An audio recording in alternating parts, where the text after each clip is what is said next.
নমস্কার শ্রোতা বন্ধুগণ, ভিন্ন স্বাদের গল্পের সমাহার চ্যানেলে আপনাদের সবাইকে স্বাগত জানাচ্ছি। আজ নতুন একটি দিনে আবারও নতুন একটি হাসির গল্প নিয়ে হাজির হয়েছি। আজকে লেখিকা সোমজা দাসের লেখা একটি হাসির গল্প পাঠ করে শোনাব। আজকে যে হাসির গল্পটি পাঠ করব, গল্পের নাম ট্রেড সিক্রেট। দারুণ মজার একটি গল্প। আশা করছি আপনাদের গল্পটি ভালো লাগবে। গল্প পাঠ ভালো লাগলে গল্পের শেষে অবশ্যই একটা লাইক করে দেবেন। আমার চ্যানেলটিকে সাবস্ক্রাইব করে আমার পাশে থাকবেন। তো চলুন শুরু করা যাক আজকের হাসির গল্প ট্রেড সিক্রেট।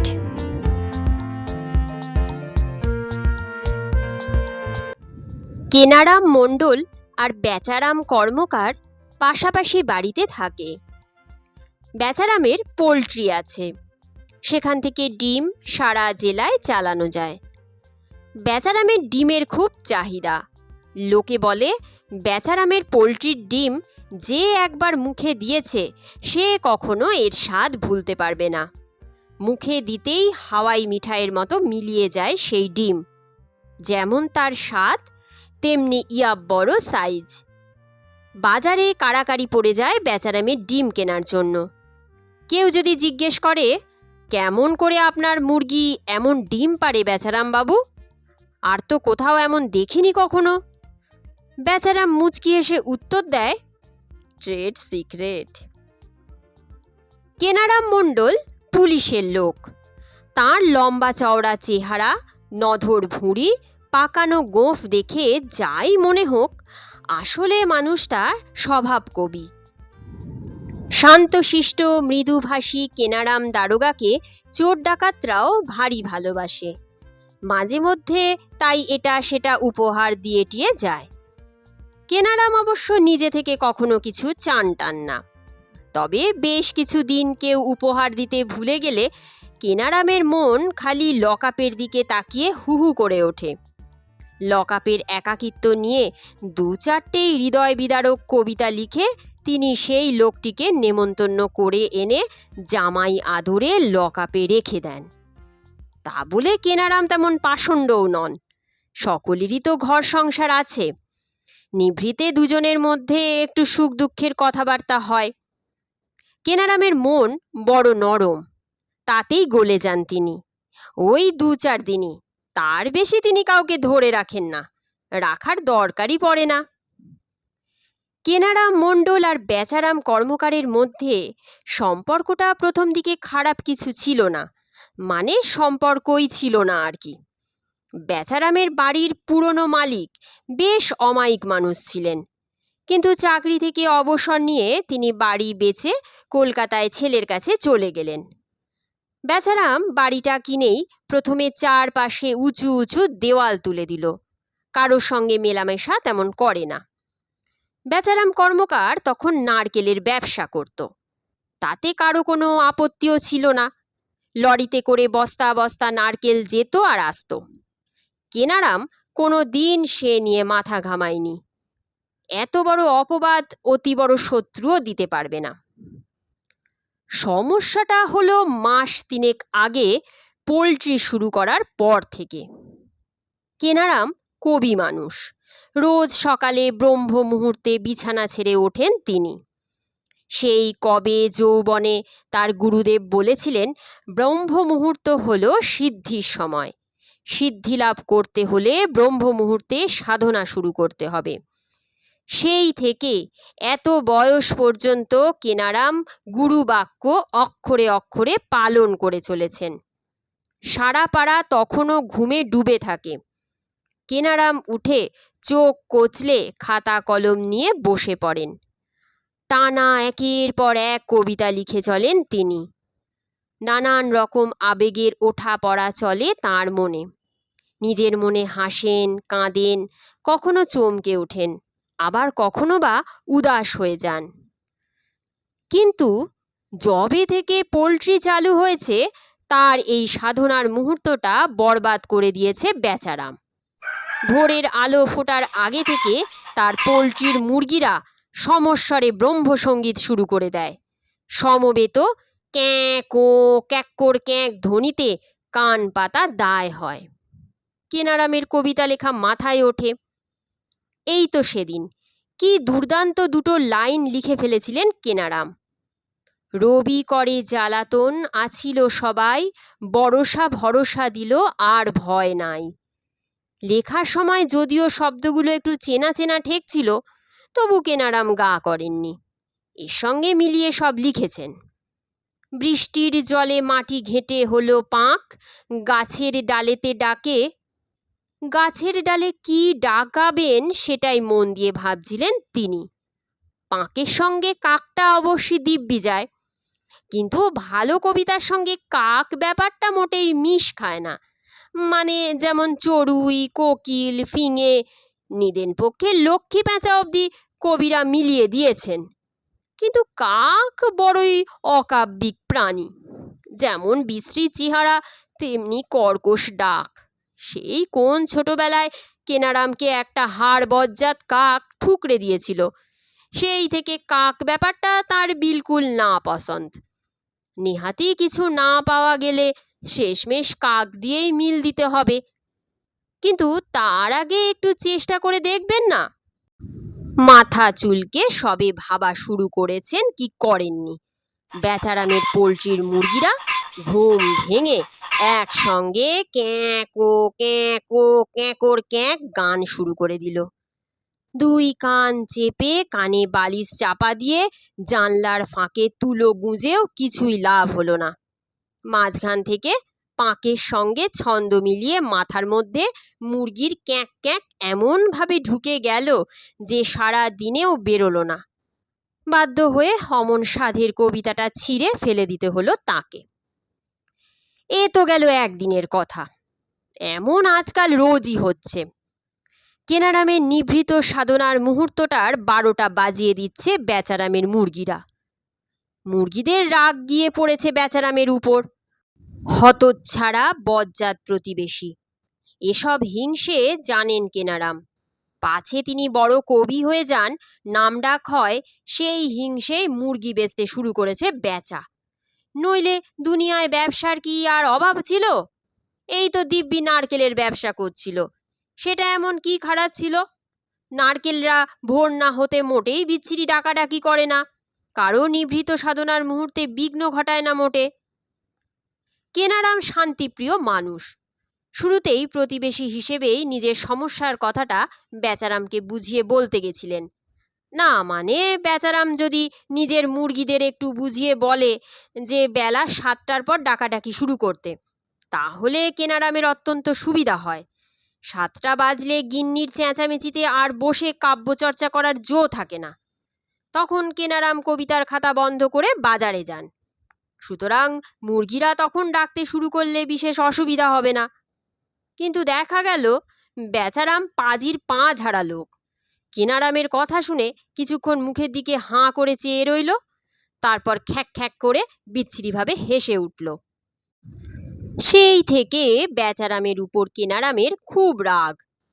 রাগের চোটে কি করবেন ভেবে না পেয়ে পোলট্রি শুরু করার দিন 7 পরে একদিন সব বাতিল কবিতার কাগজ ছাদ থেকে বাতাসে উড়িয়ে দিয়ে ভেউ ভেউ করে বেশ খানিক কেঁদেছিলেন তিনি।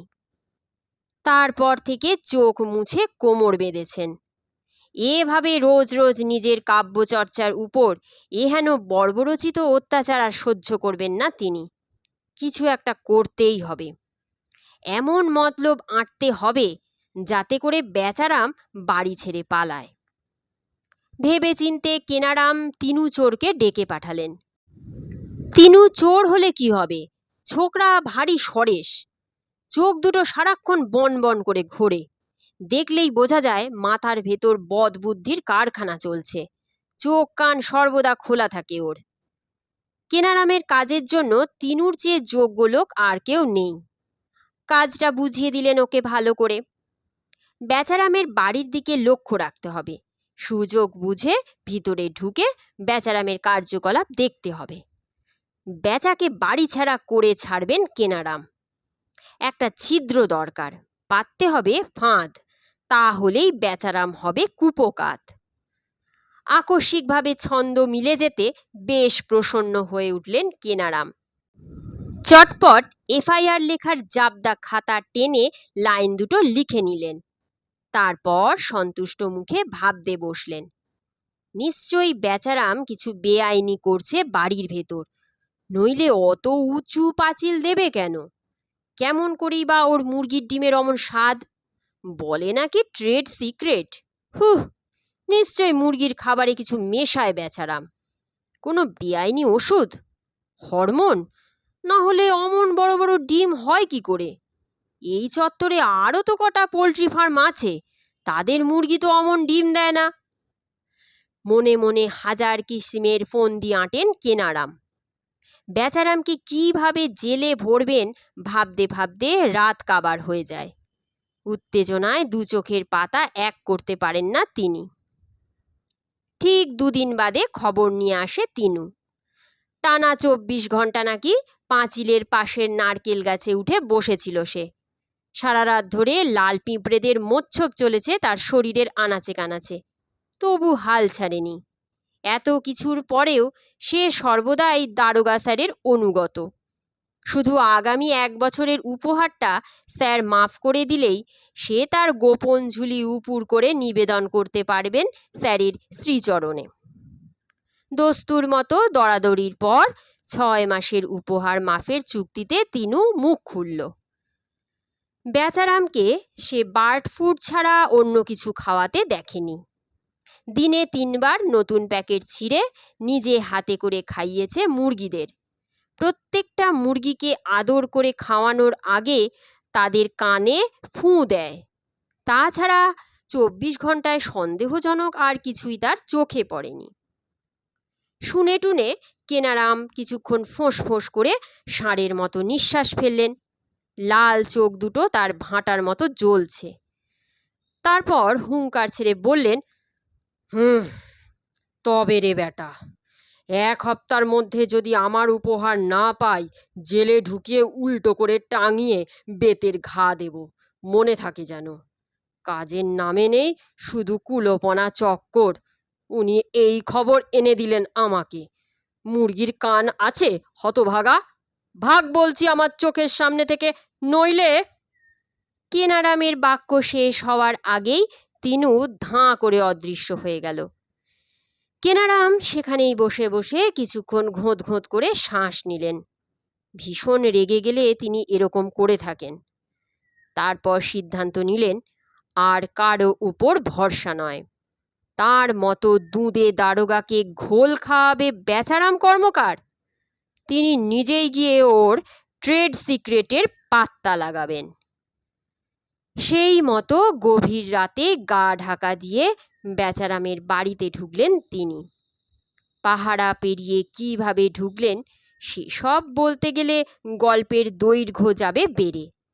তার চেয়ে শ্রোতাদের এটুকু জানলেই চলবে যে পরদিন সকালে বেচারামের দারোয়ানদের ঘুম ভাঙতে বেশ দেরি হয়েছিল, মাথাটা ভার ভার ঠেকছিল।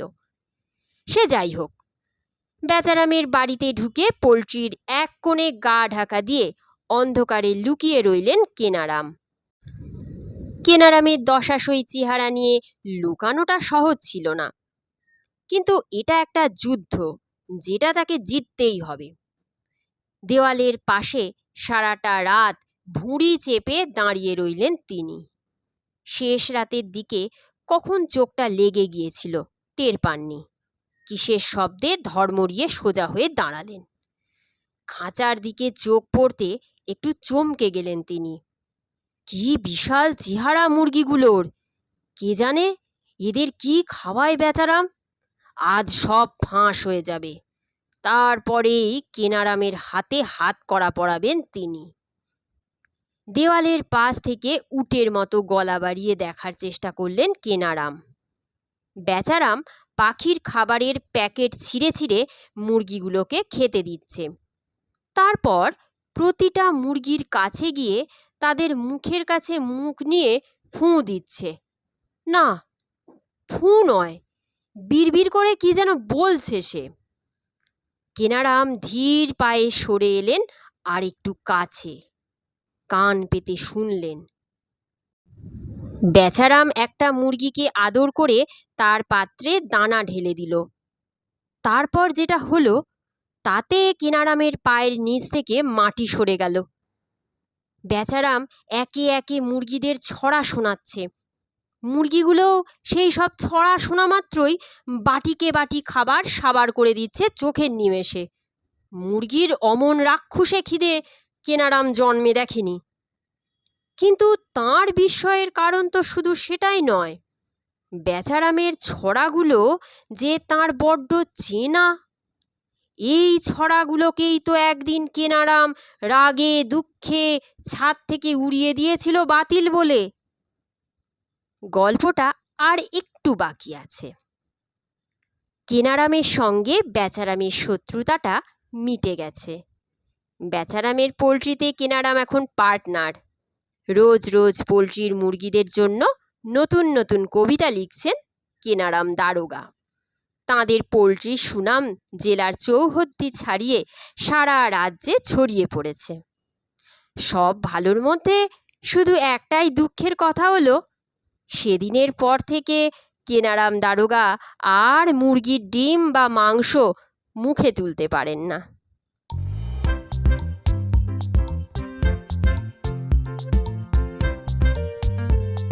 আজকের মতন গল্পটির পাঠ এখানেই শেষ হচ্ছে।